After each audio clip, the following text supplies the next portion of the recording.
After talking, Don Pescara said to me, "Come back tomorrow.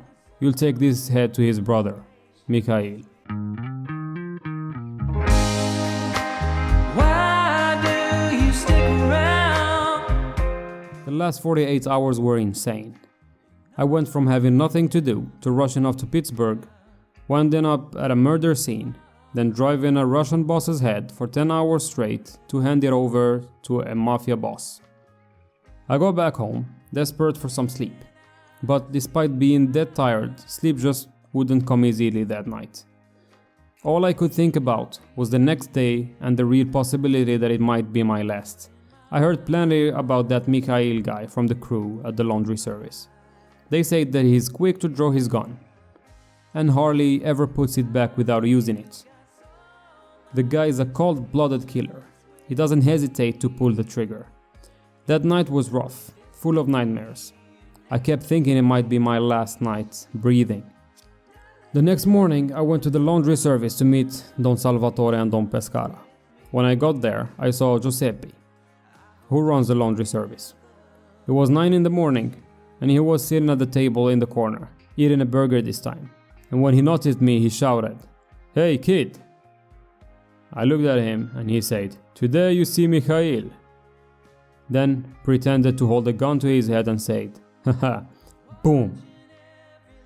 Then started laughing so loud. Out of the blue, Luigi showed up. I didn't know him by name back then, but everyone in the city knew who he was, a big deal in the organization, feared by many and respected by the bosses. Luigi was a hitman, known for his precision, leaving no trace and never messing up. He was as fearless as he was ruthless. They called him Luigi Pizzano. Pizzano is the Italian word for someone who comes from the city of Pizza in Italy, and because he walked with a bit of a lean, just like Italy's leaning tower of pizza. Luigi came straight to me and asked, "Are you scared?" "Don't be. I'll let you know when there is something to worry about, okay? But today you're safe. You're not going to die today. Here's what you gotta do. Go to Mikhail, put the head and the money on the table, and don't show any sympathy. Act like you're glad his brother met his end that way. Listen, you're just a pawn. You don't mean anything in this big picture. But Mikhail can't touch you today. See, if he kills you, it will anger Don Pescara. And if Don Pescara's mad, it will anger Don Salvatore. And if he's mad, it ticks off all 5 families running the Mafia in Chicago and the whole country. And anyone who gets all of them angry, well, they don't tend to last long, and they usually go out in nasty ways. So no, you're not dying today. Mikhail cannot afford to kill you." His words made sense and helped me calm my nerves. Then he mentioned for me to follow him to a nearby table, where he took out a small container, poured some white powder and prepared 2 lines. "Go ahead," he said.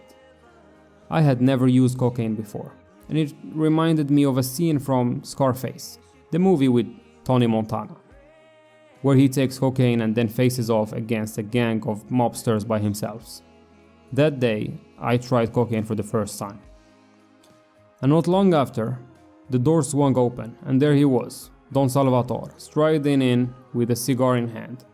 And it's still a mystery to me how Don Salvatore could seem near 100 years old one day, struggling to breathe and confined to a wheelchair, and then appeared as vigorous as a 30 years old the next, walking around and smoking a cigar. Don Pescara was right behind him, holding the bag. He passed the bag to me. It was time to confront Mikhail. On my way to Mikhail's place, I felt stressed, but as I drove, I started feeling more and more at ease. The fear of Mikhail possibly killing me faded away, and I even began to plan how I'd enter his office, coming up with creative ways to present his brother's head to him.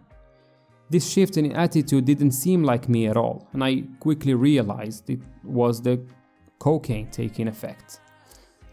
I arrived at the strip bar and parked my car.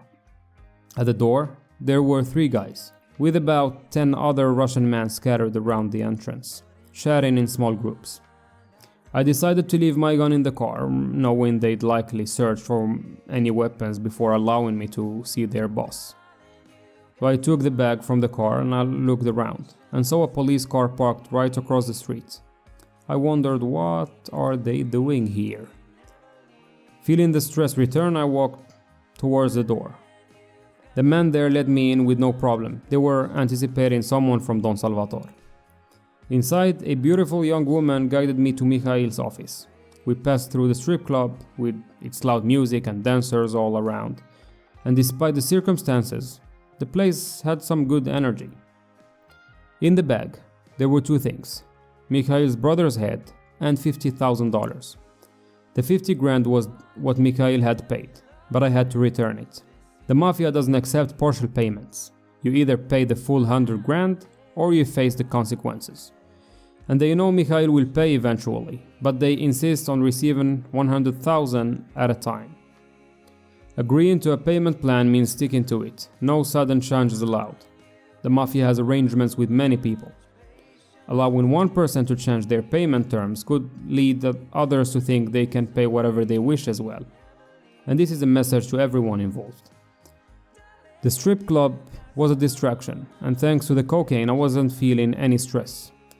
When we reached the office, I was in for a shock. Mikhail wasn't alone. He was with the police chief of Chicago. At the time, all I saw was a cop in a fancy uniform, the kind you'd expect to see on the news, not in real life. Later on, I'd found out that the police were in Don Salvatore's pocket. They had a deal. The Mafia would avoid killing in Chicago because murder investigations could attract the FBI. And nobody wanted the FBI involved. Not the police chief, not the Mafia. Because the FBI doesn't play favorites. They take down anyone in their path. It was Don Salvatore who had arranged for the police chief to be in Mikhail's office when we made our delivery. This was meant to demonstrate two things.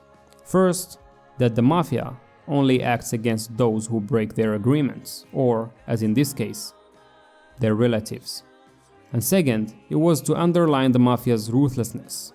The sight of what was in the bag would be a lasting reminder for the police chief. He would think about it in any future decisions he made about the Mafia. I walked up to the desk and set the bag down on it. Mikhail's desk was cluttered with papers, pens, paper clips, and practically overflowing with stuff. And even now I can't figure out why Mafia bosses like keeping their offices so packed. There was even a fax machine on the desk, but I doubt they ever used it. It seemed to me that all they really needed was a phone, so a simple desk with just a phone would have been enough. Mikhail stood up, opened the bag, and took out his brother's head, placing it aside. Then he emptied the rest of the bag's content on the desk. It was the 50 grand, stained with blood. He sat quietly for a moment, staring at his brother's head. I stood there, unflinching and showing him no sympathy. After all, at 18 I found myself in the office of one Mafia boss, sent by another, with the police chief as well. Yet I felt a sense of security thanks to Luigi's reassurance. Suddenly, Mikhail stood up again and walked over to a door which led to the bathroom. He left the door open and he went in and started peeing openly, with the sound echoing in the room. It seemed like he was making a statement, perhaps a show of disrespect. He returned to the desk and from a stack of cash beside him, he started counting out money in a machine until he had another 50 grand ready. He added it to the blood-stained money in the bag, handed it to me with a forced smile and said, "Send my regards to Don Salvatore." Later, Luigi will clarify for me the difference between the Russian Mafia and the Italian Mafia. For Italians, family comes first, then money. But for Russians, money goes first, then comes family. Whether true or not, it resonated with me after what I had just witnessed.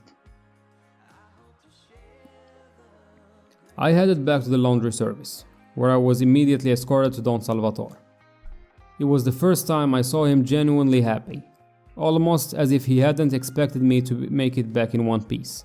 He seemed relieved that the issue had been settled without further complications. "You know, Bambino, you remind me of myself at your age," he said. I took some big risks too. I worked hard and earned the respect I deserved. Then he said, you know what, come back on Saturday. We're holding a ceremony and I will officially make you a Mafia soldier. My joy was visible as I thanked him. Thank you, sir. And I began to leave, eager for some rest at least. But then he called out, hey, come back here. He reached into the bag and pulled out some money. It was $12,000. Go to Capuzzo, the tailor, tomorrow. Let him make you a suit. Something around 10 grand, so you look sharp for the ceremony.